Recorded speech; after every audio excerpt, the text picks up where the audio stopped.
orang yang tidak beriman kepada Allah dan Rasul-Nya, maka mereka adalah orang kafir. Bukan sekedar seseorang tidak sholat, misalnya tidak taat kepada Allah dengan misalnya tidak melaksanakan sholat, dengan misalnya tidak berpuasa Ramadan, dengan misalnya dia tidak mau mengeluarkan zakat padahal sudah wajib zakat misalnya. Bukan dengan sekedar seseorang tidak taat kepada Allah dengan tidak menjalankan sebagian kewajiban, itu dianggap sebagai orang kafir. Salamullah alal hadi Rasulillah wa rahmatullahi wa barakatuh. Alhamdulillahi rabbil alamin, wassalatu wassalamu ala sayyidina Muhammadin wa ala alihi wa ashabihi tayyibin at-tahirin. Allahumma la sahla illa ma ja'altahu sahla wa anta taj'alul hazna idha syi'ta sahla. Allahumma arzuqna al-ikhlasa fi niyyati wal qawli wal amal, wa ba'du.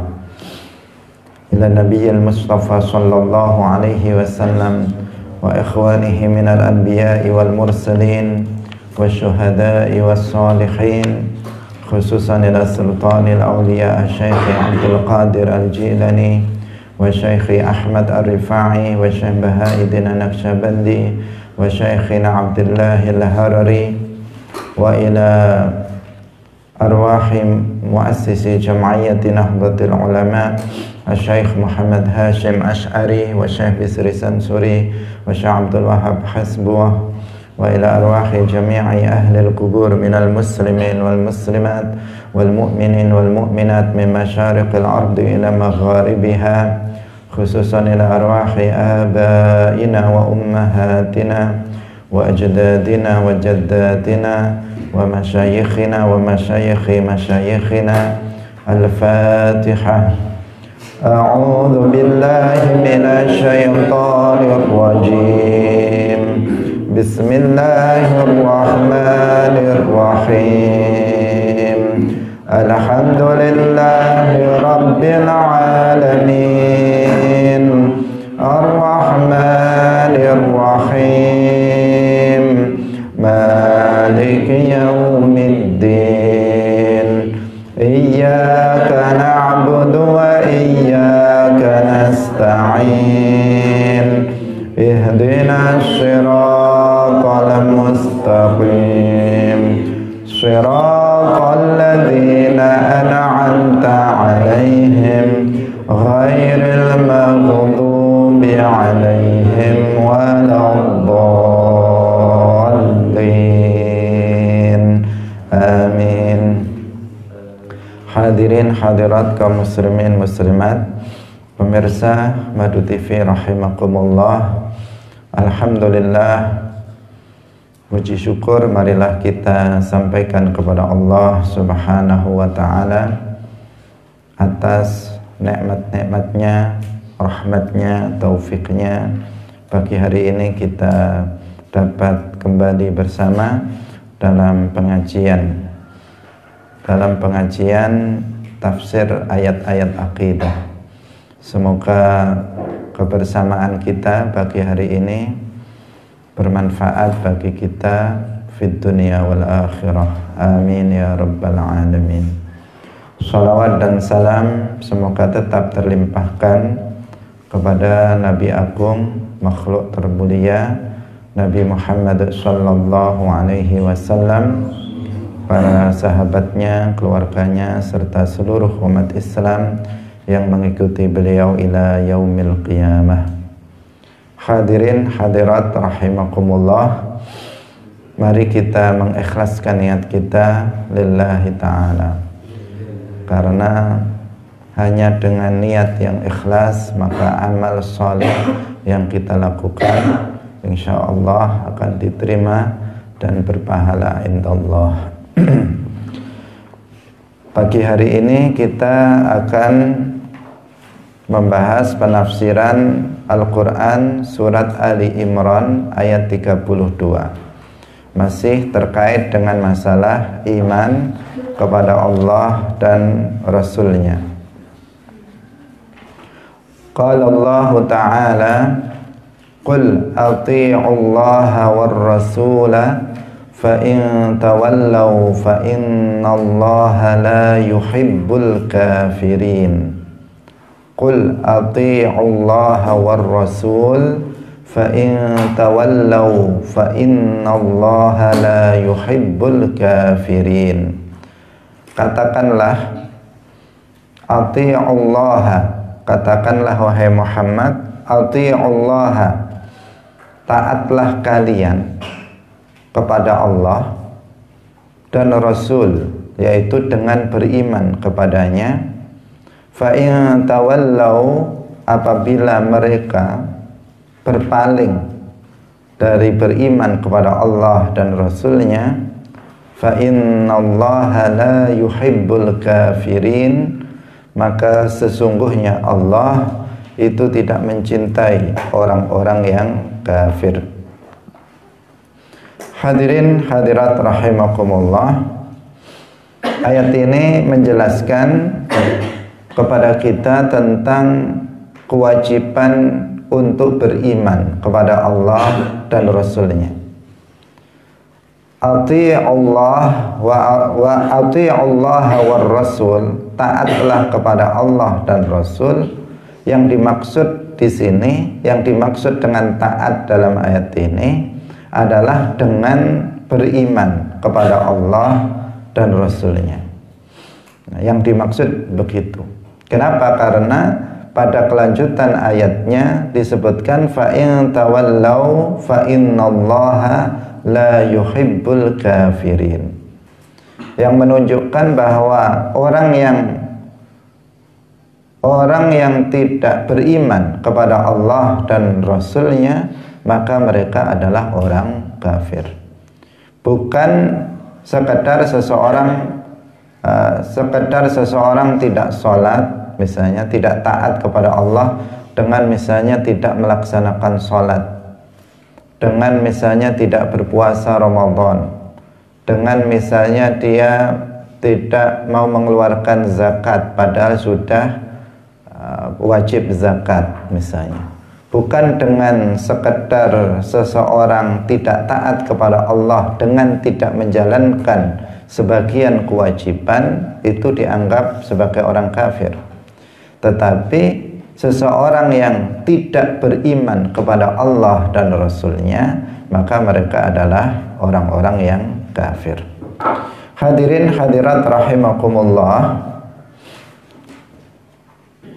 Kemudian hal yang kedua, pelajaran yang kedua yang dipahami dari ayat ini adalah bahwa seorang muslim atau seorang mukmin itu harus menggabungkan antara iman kepada Allah dan iman kepada Rasul. Tidak cukup bagi seseorang hanya beriman kepada Allah tetapi tidak beriman kepada Rasul. Karena ada sebagian yang beriman kepada Allah tetapi dia tidak beriman kepada Rasulullah. Seperti orang-orang Yahudi, mereka meyakini bahwa Allah itu adalah pencipta alam semesta ini, tetapi mereka mendustakan Rasulullah Shallallahu Alaihi Wasallam. Di samping bahwa mereka juga menyerupakan Allah dengan makhluknya. Nah, maka orang-orang yang hanya beriman kepada Allah, tidak beriman dengan Rasulullah, mereka juga tidak disebut sebagai seorang muslim, tidak disebut sebagai orang yang beriman. Karena di sini digabungkan qul ati'ullaha war rasul. Nah, bukan sekedar qul ati'ullah saja, juga bukan sekedar dikatakan qul ati'ur rasul, tetapi qul ati'ullaha war rasul yang menunjukkan bahwa memang harus digabung antara iman kepada Allah dan iman kepada Rasul. Tidak bisa dipisahkan di antara keduanya. Tidak bisa atau tidak cukup seseorang hanya beriman kepada Allah, tidak beriman kepada Rasul. Sebaliknya juga tidak cukup jika seseorang hanya beriman kepada Rasul tetapi tidak beriman kepada Allah. Jika dalam hadis disebutkan hanya misalnya la ilaha illallah yang tertulis seperti itu, tetapi sudah dipahami dari situ bahwasanya yang dimaksud adalah wa Muhammadur Rasulullah. Misalnya disebutkan dalam hadis yakhruju minan nari man qala la ilaha illallah wa fi qalbihi waznu dzarratin min iman. Itu yang dimaksud apa? Yang dimaksud adalah yakhruju minan nari man qala la ilaha illallah wa Muhammadur Rasulullah wa fi qalbihi waznu dzarratin min iman. Nah, jadi apa? Di situ ada lafaz yang tidak disebutkan tetapi sudah dipahami karena dia tidak bisa terpisah darinya, sehingga hanya disebut satu sudah mencakup yang kedua. Karena memang tidak cukup bagi seseorang hanya mengatakan la ilaha illallah tetapi dia tidak meyakini Muhammadur Rasulullah. Itu tidak mencukupi. Harus seseorang beriman kepada Allah, juga beriman kepada Rasulullah. Sehingga seseorang yang akan masuk, orang kafir yang masuk ke dalam agama Islam, yang diucapkan adalah dua kalimat syahadat. Bukan hanya satu syahadat, tetapi dua kalimat syahadat. Asyhadu an la ilaha illallah wa asyhadu anna Muhammadar Rasulullah. Kalau seseorang hanya mengucapkan satu syahadat saja, misalnya dia mengatakan asyhadu alla ilaha illallah titik. Orang mau masuk Islam hanya bersyahadat dengan satu syahadat saja. Dia tidak mengatakan wa asyhadu anna Muhammadar Rasulullah, maka itu tidak mencukupi untuk seseorang masuk ke dalam agama Islam. Karena ini dua yang tidak terpisahkan. Nah, dalam ayat ini juga disebutkan qul ati'ullaha war rasul. Ati'ullah yaitu dengan beriman kepada Allah dan Rasulnya, sekaligus tidak hanya beriman kepada salah satunya. Hadirin hadirat rahimakumullah. Kemudian yang ketiga, yang pertama apa yang kita ambil, yaitu bahwa ayat ini menunjukkan perintah beriman kepada Allah dan Rasulnya. Yang kedua, ayat ini adalah menunjukkan bahwa iman kepada Allah dan iman kepada Rasulullah itu harus digabungkan. Tidak mencukupi beriman dengan salah satu keduanya. Tidak mencukupi hanya iman kepada Allah saja, tidak beriman kepada Rasulullah, juga tidak mencukupi iman kepada Allah, tidak mencukupi tetapi tidak iman kepada Rasulullah tetapi tidak iman kepada Allah. Itu tidak mencukupi. Kemudian hal yang ketiga, fa innallaha la yuhibbul kafirin. Ayat ini menunjukkan bahwa Allah Subhanahu wa ta'ala itu tidak mencintai orang-orang kafir karena kekufuran mereka. Jadi Allah itu tidak mencintai orang-orang yang kafir. Nah, ayatnya sangat sharih, sangat jelas. Fa innallaha la yuhibbul kafirin. Al-kafirin itu apa namanya? Jamak dari kata al-kafiru. Al-kafiru, al-kafiruna, karena dia menjadi maf'ul bihi sehingga dinasabkan al-kafirina.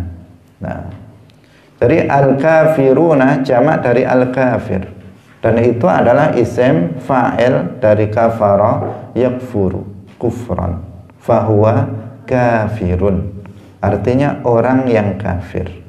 Nah, jadi orangnya di situ Allah Subhanahu wa taala berfirman fa innallaha la yuhibbul kafirin, artinya Allah itu tidak mencintai orang-orang yang kafir karena kekufuran dia. Bukan firman Allah itu bukan fa innallaha la yuhibbul kufra, bukan sekedar begitu. Memang Allah juga tidak mencintai kekufuran, betul. Tetapi dalam ayat ini bunyinya adalah fa innallaha la yuhibbul kafirin. Nah, Allah itu tidak mencintai orang-orang yang kafir, orangnya. Allah tidak mencintai orang yang kafir. Kenapa Allah tidak mencintai orang yang kafir? Karena kekufurannya kepada Allah Subhanahu wa ta'ala. Nah, maka dalam hal ini kita harus mewaspadai perkataan sebagian orang yang mengatakan kita nggak boleh membenci orang yang kafir. Dia mengatakan kita tidak boleh membenci orang yang kafir, kita tidak boleh memusuhi orang yang kafir, kita harus mencintai orang yang kafir. Yang kita benci kekufurannya, orangnya enggak, orangnya tidak. Statement seperti itu seakan-akan benar, tetapi kalau disesuaikan dengan ayat ini itu tidak pas. Kenapa? Karena jelas-jelas di sini firman Allah fa innallaha la yuhibbul kafirin. Lafadznya itu adalah menggunakan isim fa'il al-kafirin, artinya orang-orang yang kafir, pelaku kekufuran. Allah itu tidak mencintai para pelaku kekufuran, orang-orang yang kafir. Di sini sudah sangat terang. Maka jika kemudian ada seseorang yang mengatakan dengan lisannya, meskipun dia orang yang berpengaruh, dia mengatakan saya mencintai orang kafir, dia mengatakan saya mencintai orang Yahudi, saya mencintai orang Nasrani, dan seterusnya, maka perkataan seperti itu secara terang bertentangan dengan ayat fa innallaha la yuhibbul kafirin. Kita harus mewaspadai terhadap hal itu. Perlu kita ketahui bahwa kita tidak mencintai orang kafir. Cinta dan benci itu adalah perbuatan hati. Cinta dan benci itu adalah perbuatan hati, meskipun akan terlihat dalam perbuatan zahir.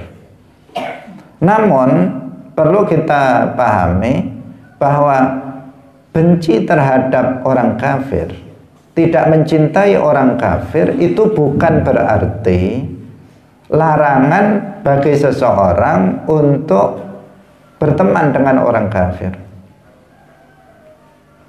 Itu tidak, artinya dari sisi muamalah, dari sisi muamalah.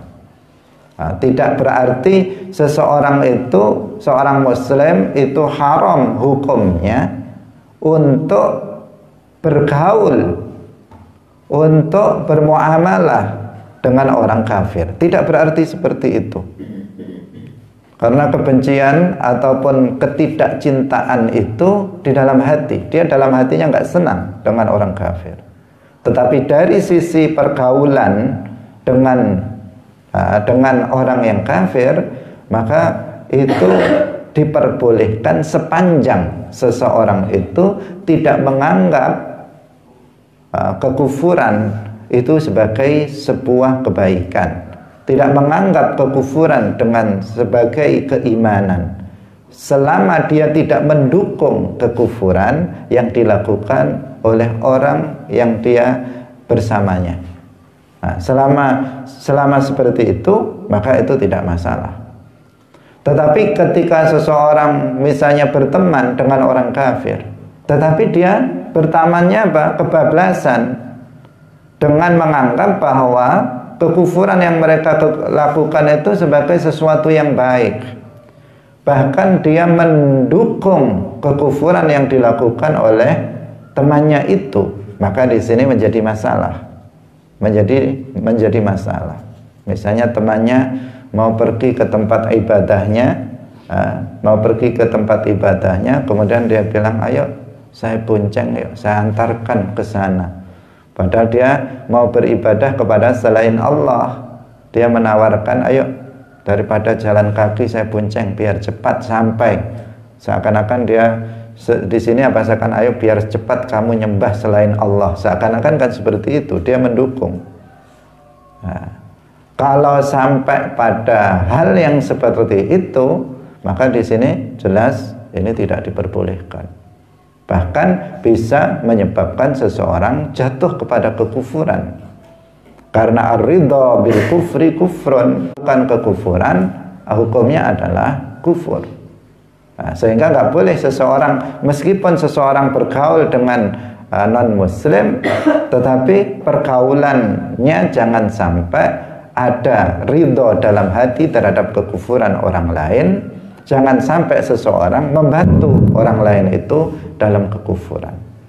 Tetapi kalau seseorang itu misalnya dalam pergaulannya dalam rangka untuk memperlihatkan kebaikan Islam, dia bergaul dengan yang bukan muslim, tujuannya adalah untuk bermuamalah, melakukan jual beli, kemudian dia melakukan pergaulan yang baik yang tidak terkait dengan masalah ibadah, tidak terkait dengan masalah akidah, masalah duniawi, maka hal itu diperbolehkan. Meskipun disebutkan di dalam hadis bahwasanya la tusahib illa mu'minan.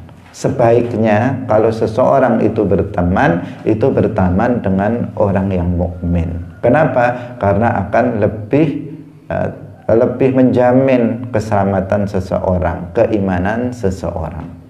Karena jika seseorang itu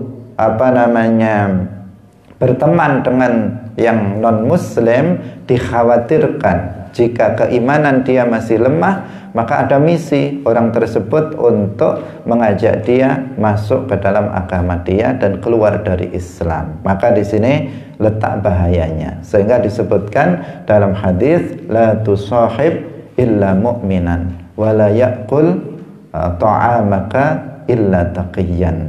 Nah, artinya di sini bukan larangan. Dalam hadis itu bukan memiliki makna larangan, tetapi memiliki makna yang lebih utama. Kalau kamu itu berteman, maka bertemanlah dengan orang mukmin. Yang lebih utama, jika kamu memberikan makan kepada seseorang, maka berikanlah makan kepada orang yang bertakwa.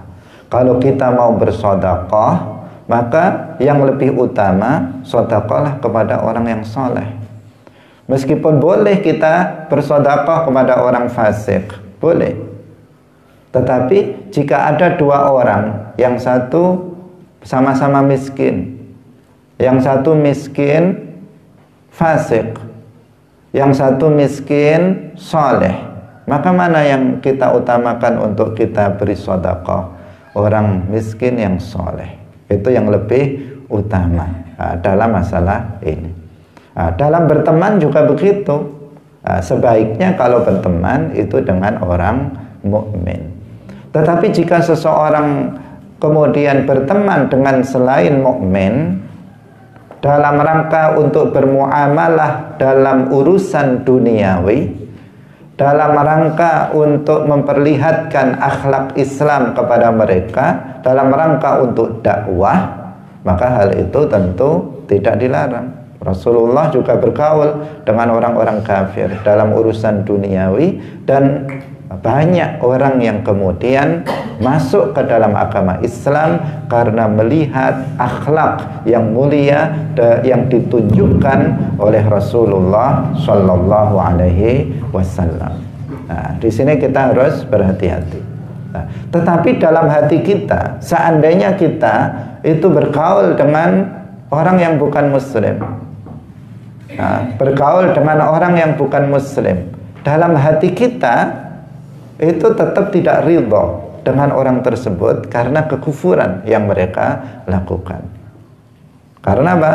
Allah la yuhibbul kafirin, fa innallaha la yuhibbul kafirin. Allah tidak mencintai orang kafir, maka kita juga nggak boleh mencintai orang kafir dalam hati kita, meskipun dalam secara zahir kita bermuamalah dalam urusan duniawi. Bisa dibedakan ya. Tidak berarti bahwasanya ketika kita mengatakan kita nggak boleh mencintai orang kafir, tidak berarti kita harus membunuhnya. Tidak seperti itu maknanya. Jangan sampai keliru, karena di sini biar bisa jadi ada kelompok ekstrim yang keliru memahami kita harus benci orang kafir, kita harus membunuhnya. Ini adalah pemahaman yang tidak tepat, pemahaman yang tidak benar. Hadirin hadirat yang dirahmati oleh Allah Subhanahu wa ta'ala. Kemudian jika ada orang mengatakan, ini sering muncul di masyarakat, sebagian orang yang berpikir kemudian dia mengatakan, bukankah yang menciptakan orang kafir itu juga Allah? Bukankah Allah itu pencipta segala sesuatu? Allah itu yang menciptakan orang mukmin, Allah itu juga yang menciptakan orang kafir. Karena itu ya Allah mencintai seluruhnya, orang mukmin dan orang kafir. Masa Allah yang mencintainya, Allah yang menciptakannya, kemudian Allah membencinya? Allah yang menciptakan orang kafir, kata dia, maka Allah juga mencintai orang kafir itu. Kalau nggak mencintainya, kenapa diciptakan? Ada sebagian orang berkata seperti itu. Perkataan yang tentu bertentangan dengan Al-Quran yang sedang kita bahas ini. Surat Ali Imran ayat 32. Bagaimana jawabannya? Nah, kita mengatakan benar bahwa Allah yang menciptakan semuanya. Allah yang menciptakan orang mukmin, Allah juga yang menciptakan orang kafir. Tetapi Allah tidak mencintai orang-orang kafir dan hanya mencintai orang-orang mukmin berdasarkan ayat fa innallaha la yuhibbul kafirin. Segala sesuatu yang perlu kita jelaskan dalam masalah ini, benar bahwa segala sesuatu itu terjadi dengan ciptaan Allah, terjadi dengan ketentuan Allah, terjadi dengan masyiatullah, terjadi dengan qudratullah. Betul. Baik itu berupa kebaikan maupun berupa keburukan, itu semuanya terjadi dengan apa? Dengan masyiatullah, dengan ciptaan Allah, dengan kehendak Allah, dengan takdir Allah. Semuanya. Orang kafir itu terjadi dengan ciptaan Allah, dengan masyiatullah, dengan takdirullah. Orang mukmin juga begitu, terjadinya juga dengan ciptaan Allah, dengan masyiatullah, dengan takdir Allah. Tetapi apa perbedaan antara kebaikan dan keburukan? Persamaannya jelas. Persamaannya, kebaikan maupun keburukan itu terjadi dengan ciptaan Allah, terjadi dengan takdir Allah, terjadi dengan masyiatullah, terjadi dengan kudrah Allah, terjadi dengan ilmu Allah. Sama dalam hal ini persamaannya. Perbedaannya apa? Perbedaannya, jika kebaikan itu dicintai, diperintahkan, diridhai oleh Allah. Namun kalau keburukan benar diciptakan oleh Allah, tetapi dia tidak diridhai, tidak dicintai, tidak diperintahkan oleh Allah Subhanahu wa ta'ala. Itu bedanya. Tidak setiap sesuatu yang diciptakan oleh Allah, maka Allah mencintai ciptaannya itu. Allah yang menciptakan syaitan, Allah tidak mencintai syaitan. Allah yang menciptakan kekufuran, Allah tidak mencintai kekufuran. Allah yang menciptakan iblis, laknatullah alaih, tetapi Allah tidak ridha, Allah tidak mencintai iblis. Allah yang menciptakan orang-orang kafir, tetapi Allah tidak ridha dengan orang kafir, sehingga Allah telah menyiapkan neraka jahanam untuk mereka diazab di sana selama-lamanya. Nah, itu adalah wujud ghadab Allah. Neraka adalah wujud dari ghadab Allah Subhanahu wa ta'ala untuk orang-orang yang kafir, orang-orang yang tidak dicintai oleh Allah Subhanahu wa ta'ala. Fa innallaha la yuhibbul kafirin. Maka di sini kita harus mewaspadai, betul-betul mewaspadai pemahaman yang keliru dari sebagian orang, karena atas dasar bahwa orang kafir Allah yang menciptakannya, kemudian dia juga meyakini Allah juga mencintai orang kafir. Maka ini pemahaman yang bertentangan dengan nas dari Al-Quran. Hadirin hadirat kaum muslimin muslimat, pemirsa Madu TV rahimakumullah. Berikutnya kita akan masuk pada penafsiran ayat berikutnya, yaitu Al-Quran surat An-Nisa ayat 124. Surat An-Nisa ayat 124. Qala Allah Ta'ala, wa man ya'mal minas salihati min dzakarin aw untha wa huwa mu'minun fa ulaika yadkhuluna al-jannata wa la yuzlamuna naqira. Wa man ya'mal minas salihati min dzakarin aw untha wa huwa mu'minun fa ulaika yadkhuluna al-jannata wa la yuzlamuna naqira. Nah, wa man ya'mal minas salihati, barang siapa yang melakukan amal soleh, min dzakarin aw untha, baik dia itu laki-laki maupun perempuan, wa huwa mu'minun, dan dia adalah orang mukmin, laki-laki atau perempuan itu adalah orang mukmin, fa ulaika yadkhuluna al-jannata, maka mereka itu akan masuk ke dalam surga, wa la yuzlamuna naqira, dan sedikit pun mereka tidak akan dizalimi. Hadirin hadirat rahimakumullah. Masih berbicara tentang masalah keimanan, tentang pentingnya iman.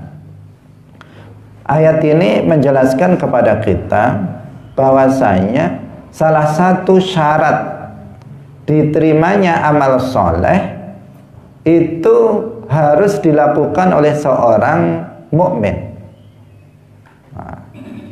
Firman Allah, wa huwa mu'min, itu merupakan syarat agar amal soleh yang dilakukan oleh seseorang itu diterima oleh Allah Subhanahu wa ta'ala.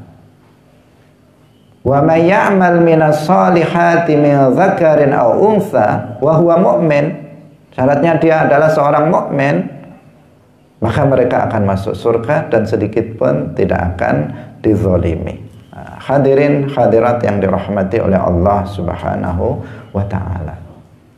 Maka semua amal kebaikan, setiap amal soleh yang dilakukan oleh orang yang bukan mukmin, itu tidak diterima oleh Allah Subhanahu wa ta'ala, tidak sah dan juga tidak diterima oleh Allah Subhanahu wa ta'ala. Kalau ada orang kafir misalnya dia sholat, maka sholatnya tidak sah dan tidak diterima oleh Allah. Jika ada orang kafir misalnya dia berpuasa Ramadan, maka puasanya tidak sah dan tidak diterima oleh Allah. Jika ada orang kafir misalnya membantu pembangunan masjid, membantu pembangunan musalla, membantu pembangunan pondok pesantren, madrasah, maka amal yang dilakukannya tidak bernilai sebagai amal soleh, artinya tidak diterima oleh Allah Subhanahu wa ta'ala. Nah, seperti itu. Berbeda dengan apabila amal soleh itu dilakukan oleh orang yang mukmin. Nah, jika amal soleh itu dilakukan oleh orang mukmin, sekecil apapun amal soleh itu akan bernilai pahala, akan diterima oleh Allah Subhanahu wa ta'ala. Itu. Hadirin hadirat rahimakumullah. Sekecil apapun, misalnya ada seorang mukmin di tengah jalan dia mendapati ada batu yang ini bisa membahayakan orang yang lewat, kemudian lillahi ta'ala, karena Allah, dia kemudian mengambil batu itu disingkirkan agar dia lillahi ta'ala, agar orang mukmin itu tidak jatuh.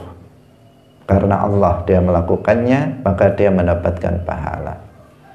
Seorang mukmin bertemu dengan mukmin lainnya, kemudian dia mengatakan assalamualaikum, maka lillahi ta'ala dia melakukannya, maka dia akan mendapatkan pahalanya. Nah, sekecil apapun akan ada pahalanya jika dilakukan oleh seorang mukmin. Apalagi jika amal yang dilakukan itu adalah amal yang besar, seperti sholat, seperti puasa Ramadan, seperti hadir dalam majelis ilmu seperti ini. Jika orang mukmin yang melakukannya, maka dia akan mendapatkan pahala yang sangat besar. Amal itu akan bernilai sebagai amal soleh, nanti di akhirat akan mendapatkan pahalanya. Nah, jika dilakukan oleh seorang mukmin. Tetapi jika dilakukan oleh orang yang bukan mukmin, bukan muslim, maka sebesar apapun amal itu tidak akan sah dan tidak akan diterima oleh Allah Subhanahu wa ta'ala. Karena dalam ayat itu sudah jelas dikatakan wa huwa mu'min. Wa may ya'mal minas solihati min dzakarin aw untha wa huwa mu'min fa ulaika yadkhuluna al-jannata wa la yuzlamuna naqira. Nah, ini maka iman ini menjadi apa? Iman ini menjadi ra'sul mal. Iman ini menjadi ra'sul mal. Apa ra'sul mal? Menjadi modal. Menjadi modal bagi seseorang dalam kehidupan di dunia ini untuk meraih pahala sebanyak-banyaknya. Ibaratnya orang berdagang, untuk dia bisa berdagang dan mendapatkan keuntungan, maka orang tersebut harus punya modal. Kalau nggak punya modal, bagaimana dia akan berdagang? Bagaimana dia akan berdagang? Online juga harus dagang lah, HP-nya, modalnya beli HP-nya gimana? Semuanya memerlukan modal untuk mendapatkan keuntungan. Seseorang dalam berdagang harus bermodal. Nah, demikian juga kita dalam kehidupan dunia ini untuk meraup keuntungan akhirat berupa pahala, maka kita harus punya modal. Modal itu apa? Modal itu adalah iman. Ra'sul mal bagi kita adalah iman. Nah, dengan iman, kebaikan-kebaikan, pahala bisa kita kumpulkan. Dengan iman, maka sekecil apapun amal soleh akan bernilai pahala, pahala, pahala, pahala, pahala, pahala, begitu seterusnya. Pahala itu balasan menyenangkan yang akan didapat oleh seorang mukmin nanti di akhirat atas perbuatan baik yang dilakukan oleh seorang mukmin di dunia. Itu namanya pahala. Nah, setiap kebaikan yang kita lakukan sekecil apapun akan ada balasan menyenangkan nanti di akhirat. Itu maksudnya seperti itu. Nah, jadi setiap hari, setiap waktu, setiap detik kita bisa mengumpulkan pahala jika seseorang itu adalah mukmin. Tetapi jika seseorang itu kafir, tidak mukmin, maka hari-harinya hanya mengumpulkan dosa.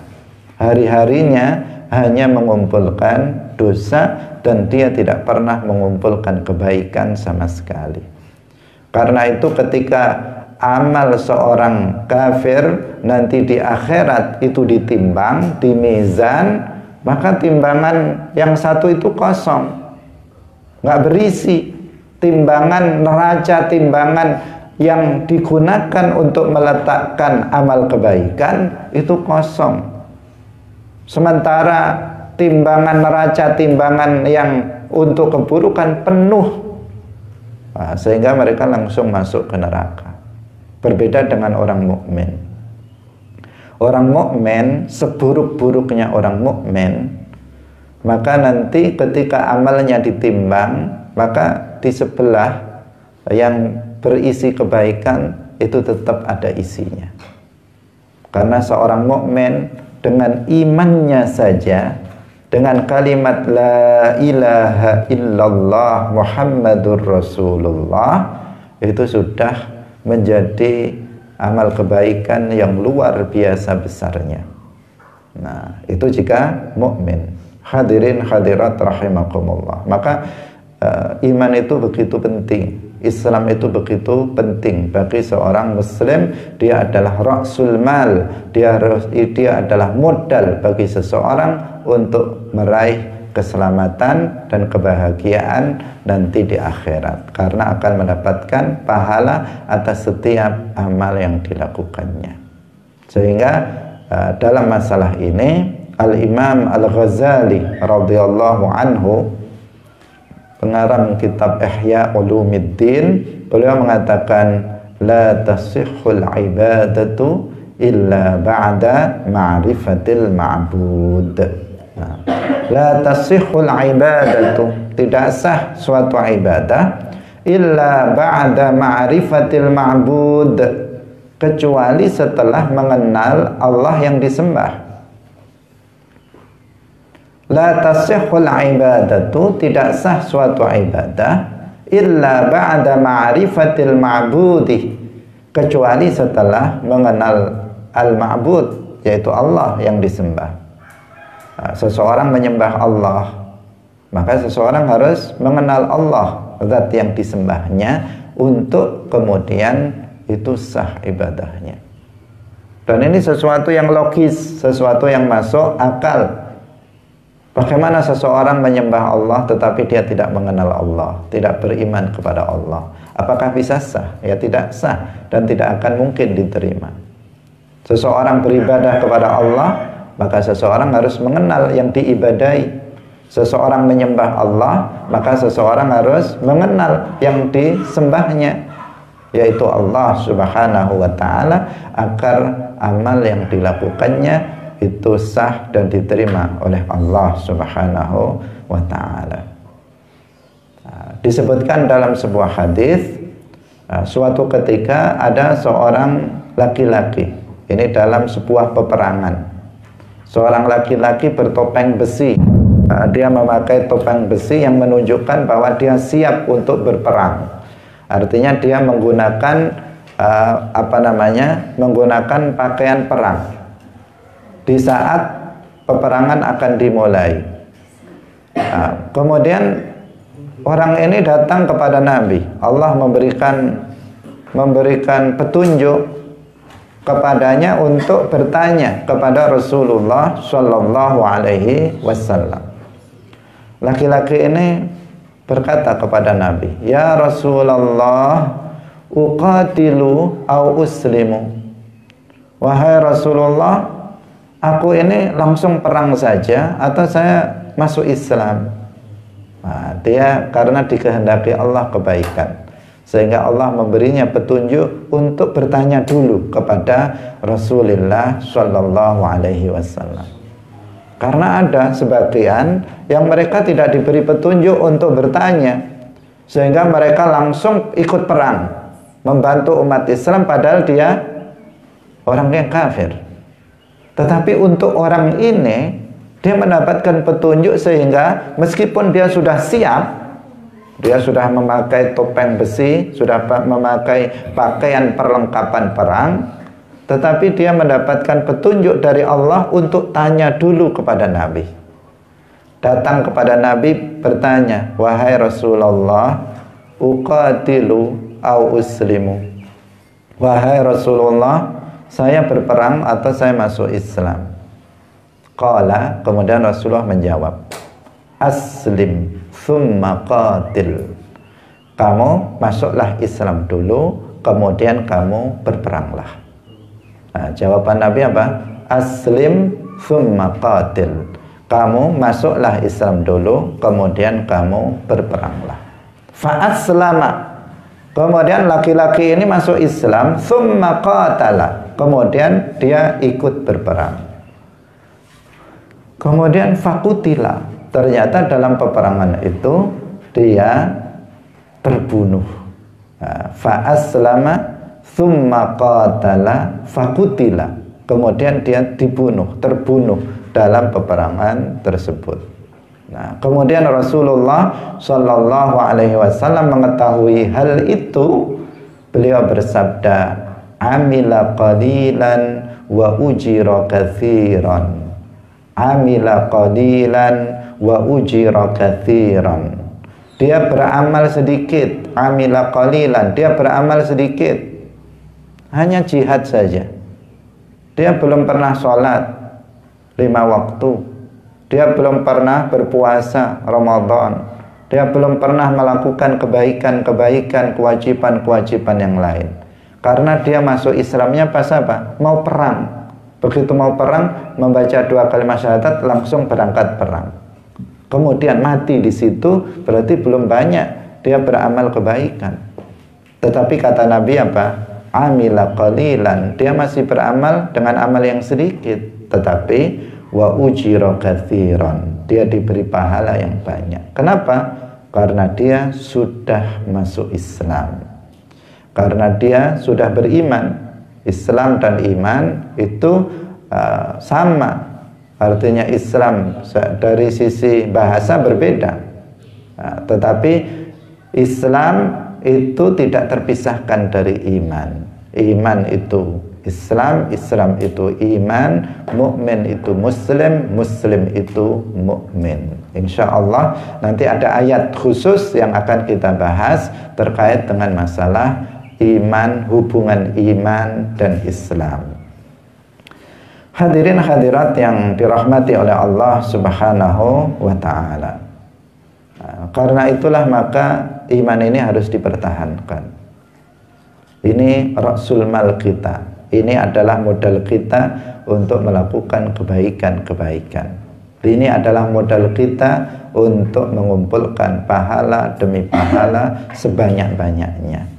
Dan semakin banyak pahala yang dikumpulkan oleh manusia, maka nanti di akhirat dia akan semakin senang. Karena tadi kita jelaskan, pahala itu adalah balasan menyenangkan. Balasan yang menyenangkan untuk orang mukmin atas amal saleh yang dilakukannya di dunia, nanti di akhirat balasan itu diberikan. Berarti apa? Semakin banyak pahala yang dikumpulkan oleh seseorang dari amal soleh yang dilakukannya, maka berarti semakin senang seseorang nanti di akhirat. Semakin sedikit pahala yang dikumpulkannya di dunia ini, maka semakin tidak senang nanti di akhirat. Nah, semakin sedikit kesenangan yang akan didapatkan. Nah, semakin sedikit kesenangan yang akan didapatkan nanti di akhirat. Karena nikmat-nikmat surga itu bertingkat-tingkat. Tidak semua orang yang masuk surga itu nikmatnya sama semua, enggak. Tetapi bertingkat-tingkat sesuai dengan banyaknya pahala yang dimiliki oleh seseorang. Semakin pahala yang dikumpulkannya di dunia itu semakin banyak, maka kenikmatan surga yang didapatkannya itu semakin banyak dan semakin besar. Tetapi semakin sedikit pahala amal saleh yang dilakukannya di dunia, maka kenikmatan surga yang didapatkannya itu semakin kecil dan semakin sedikit. Tetapi nikmat surga meskipun kecil dan sedikit tidak sebanding dengan nikmat yang ada di dunia ini. Hadirin hadirat kaum muslimin muslimat rahimakumullah. Sekecil apapun amal soleh yang kita lakukan akan ada pahalanya, akan ada balasannya. Demikian juga sekecil apapun keburukan yang dilakukan oleh seseorang juga akan ada balasannya. Dalam ayat yang lain yang sudah kita hafalkan, dalam Az-Zalzalah itu disebutkan faman ya'mal mithqala dzarratin khairan yarah wa man ya'mal mithqala dzarratin khairan yarah. Barang siapa yang beramal seberat biji sawi, sebagian mengatakan sebiji sawi, itu untuk menggambarkan apa? Sedikitnya sawi. Bijinya seberapa? Kecil sekali, kecil sekali. Biasanya orang Jawa memaknainya seperti itu. Atau sebesar zarrah. Zarrah itu adalah makhluk terkecil yang bisa dilihat oleh mata. Benda yang terkecil yang bisa dilihat oleh mata. Kalau kita misalnya di pagi hari, kita buka jendela kita, jendelanya ada di sebelah timur, misalnya kita buka, kemudian ada cahaya matahari masuk ke dalam rumah. Cahaya matahari masuk ke dalam rumah. Ada sorot matahari di situ seperti ada debu berterbangan. Kalau kita pegang nggak bisa. Tetapi terlihat ada kecil-kecil di cahaya itu seperti debu, tetapi kita pegang nggak bisa. Itulah namanya dzarrah, al-haba atau az-zarrah. Jadi benda terkecil yang masih bisa kita lihat dengan mata, itu namanya dzarrah. Wa may ya'mal faman ya'mal mithqala dzarratin khairan yarah. Seseorang beramal kecil sekali, kecil sekali, tetapi apa? Dia tetap akan mendapatkan balasan pahala dari apa yang dilakukannya yang berupa amal kecil itu. Nah, tentu pahalanya juga bertingkat-tingkat. Ada amal perbuatan itu pahalanya sangat besar, seperti hadir dalam majelis ilmu seperti ini, yang Rasulullah mengatakan orang yang melakukannya itu lebih baik dari sholat sunnah 1000 rakaat. Pahalanya sangat besar. Itu seperti ini. Ada yang pahalanya kecil, ada yang pahalanya itu sangat besar, meskipun secara zahir itu amalnya itu kecil. Nah, tetapi pahalanya sangat besar. Maka dan pahala melakukan kewajiban itu lebih besar dari pahala melakukan amalan yang sunnah. Karena itulah maka kita harus bisa memiliki skala prioritas dalam melakukan sebuah amal soleh agar kita bisa mengumpulkan pahala sebanyak-banyaknya untuk kesenangan dan kebahagiaan kita nanti di akhirat. Hadirin hadirat rahimakumullah. Ini beberapa hal terkait dengan ayat yang bisa kita jelaskan. Nah, ini selaras, ya, selaras dengan firman Allah Subhanahu wa Ta'ala dalam surat Fussilat ayat 46. Man amila sholihan falinafsih wa man asaa fa'alaiha wa ma rabbuka bidzallamin lil abid. Barang siapa yang beramal soleh, maka dia akan mendapatkan pahalanya. Dan barang siapa yang berbuat keburukan, maka dia akan mendapatkan siksanya. Dan tidaklah Tuhanmu itu zalim terhadap hambanya. Karena tadi apa? Dikatakan dalam ayat yang pertama disebutkan wala yuzlamuna naqira, dan sedikit pun mereka tidak akan dizalimi. Sedikit pun orang-orang yang beramal dengan amal soleh dan dia mukmin, maka mereka tidak akan dizalimi. Kenapa? Karena setiap amal yang dia lakukan sekecil apapun yang dia lakukan, dia akan dibalas dengan pahala oleh Allah Subhanahu wa Ta'ala. Maka nggak boleh dikatakan Allah itu zalim. Sekecil apapun pahala yang kebaikan yang dilakukan oleh Allah akan diberi pahala, dan sekecil apapun amal keburukan, kemaksiatan yang dilakukan oleh seseorang, maka dia akan mendapatkan siksanya. Nah, itu jika Allah tidak mengampuni dosa-dosanya. Demikian pengajian kita pada pagi hari ini, semoga bermanfaat. Barakallahu fikum, wallahul muwaffiq ila aqwamit thoriq. Wassalamualaikum warahmatullahi wabarakatuh.